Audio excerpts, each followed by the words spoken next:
Good morning धोरण 3 हिंदी।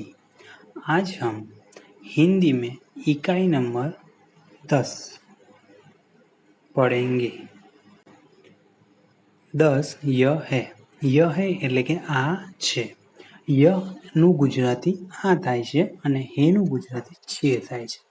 તો આપણે અહીંયા સૌપ્રથમ એક સૂચના છે, कोष्टक से सही शब्द चुनो, खाली जगह में लिखो और पूरा वाक्य फिर से लिखो।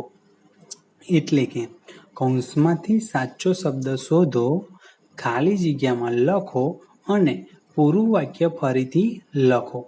અહીંયા તમારે ય, ખાલી જગ્યા હે એ બધી વસ્તુઓ આપેલી છે, સામે તેના ચિત્રો છે। ચિત્રો પરથી તમારે જાણવાનું છે કે હિન્દીમાં આ વસ્તુને શું કહેવાય।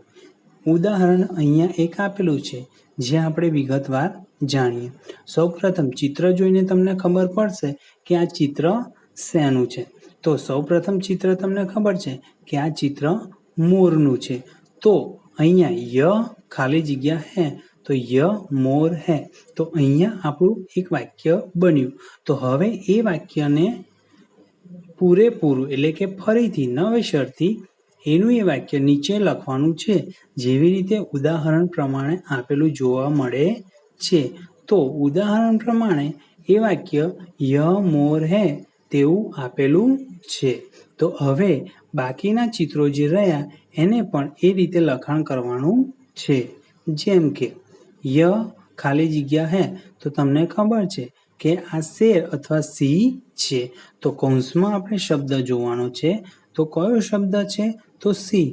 તો આપણે અહીંયા ય સિંહ હે લખીશું। તો એની નીચે એનું એ વાક્ય નવેસરથી લખવાનું છે ય સિંહ હે। તેવી રીતે નીચે ઝાડ છે એને હિન્દીમાં પેડ કહેવાય, તો ય પેડ હે અને એનું વાક્ય બને છે ય પેડ હે। પછીનું ચિત્ર છે એ પેન છે, હવે પેનને હિન્દીમાં કલમ કહેવાય છે, તો ય કલમ હે એનું વાક્ય બનશે ય કલમ હે। નીચે છે ગાંધીજી, તો ય ગાંધીજી હે તેનું વાક્ય પૂરું નવેસરથી એનું એ લખવાનું છે ય ગાંધીજી હે। તેવી રીતે બંદૂક, બંદૂકને હિન્દીમાં બંદૂક જ કહેવાય, તો ય બંદૂક હે।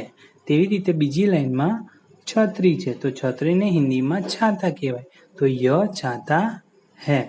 આગળ છે પતંગ, પતંગને હિન્દીમાં આપણે પતંગ જ કહીશું, તો ય પતંગ હે। પછી છે પુસ્તક એટલે કે ચોપડી, એને પુસ્તક કહેવાય, તો ય પુસ્તક હે। પછી છે ગુલાબ, તો ગુલાબને ગુલાબ જ કહીશું, તો ય ગુલાબ હે। પછી કાગડો, કાગડાને કૌવા કહેવાય એટલે ય કૌવા હે। પછી છે ય ઓરત, તો ય ઓરત હે।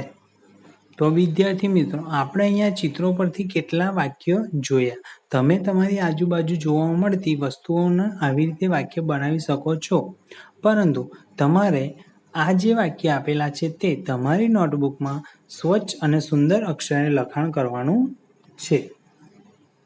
Thank you.